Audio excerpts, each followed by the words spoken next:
The worst thing is to be turning 50, 60 years old and to feel like you never realized your potential. You never did what you felt like you could have done.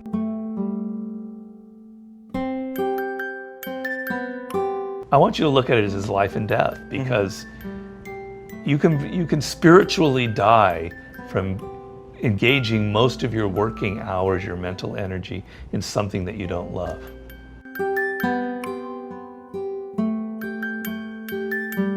The problem that most people have is they follow what other people are doing, or they follow the career path that leads to the most money, the most attention, the most glory, that seems like the most exciting, the sexiest thing, because that's what other people are doing.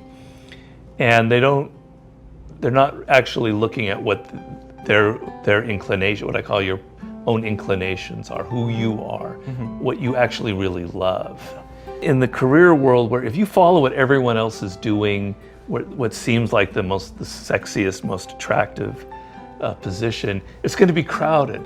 It's going to be crowded with a lot of people who are vying for the same thing, who are probably better at it. It's best to find what you love and combine it with something that already exists out there, a career path, and to adapt it to your spirit and to not go where everyone else is going. You're going to find something more suited to you. It's probably the most important question of your life, is to find out what you really want to do. I say it's the most important decision that you'll ever make, because it won't not only will it determine your career, your success, how much money you make, it will also determine how happy you are, how fulfilled you feel in life. I have numerous quotes from people like Leonardo da Vinci and others that the worst thing is to be turning 50, 60 years old and to feel like you never realized your potential. You never did what you felt like you could have done. It's like, that's the worst feeling. So you don't want to have that feeling, particularly if you're younger, in your 20s, and you have more options, or even in your 30s. So it's a question of knowing yourself.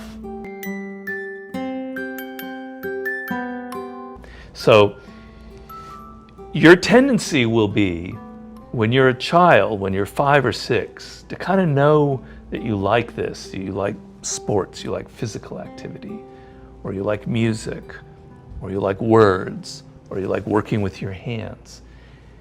You have a feel for it. It's natural. And as you get older, you start to listen to other people, and you lose a sense of who you are. You listen to your parents who tell you, Brendan, you got to become a lawyer. You need to go into this field.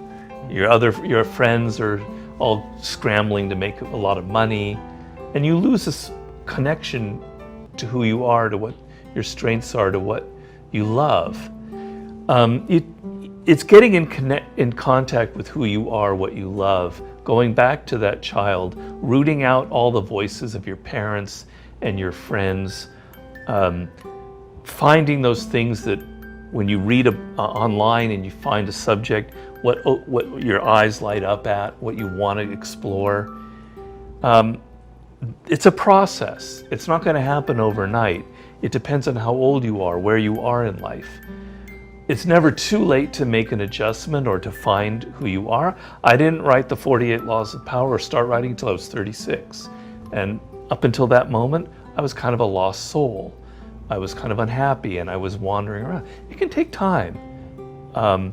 As long as you're trying, as long as you're exploring, it'll probably come. But if you're only following what other people are doing, you're in trouble.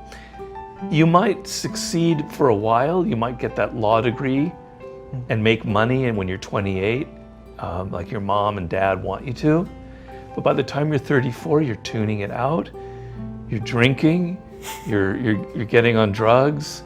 You're doing online porn. You're so out of it. You're so disconnected. You fall into various addictions, and it may not be something that destructive, but it's not engaging you. And you might have succeeded for a while, but you're going to pay a price. I'm telling you, it's the most important decision that you can have, is connecting to it and making it practical. So you're not going to want to become a poet or a rock musician just because you love music. All right, I'm going to start my own band. That's not necessarily practical, okay?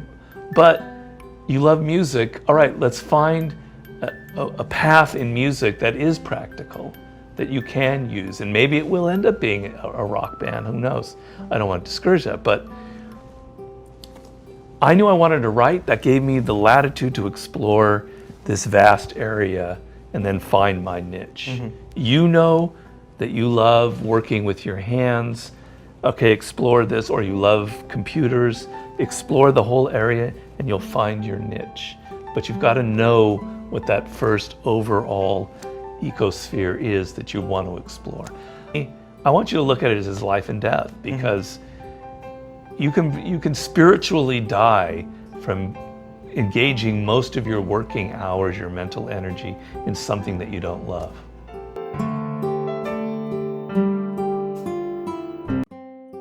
People don't realize Steve Jobs was actually not much of a computer person.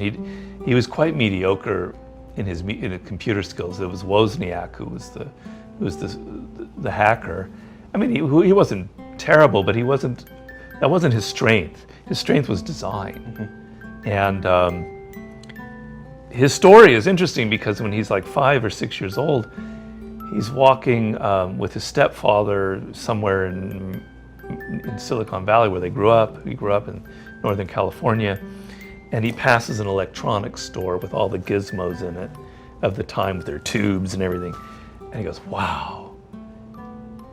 He got so excited by technology, but the design of technology, and this is a 5-year-old, that's what I'm talking about. Like when you're a kid, in a very visceral way, something strikes you.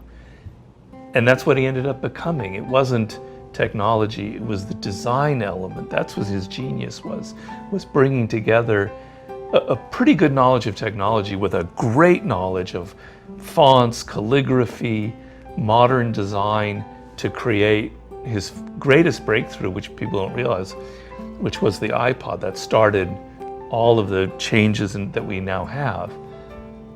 So he's a perfect example of what we're talking about. Yeah.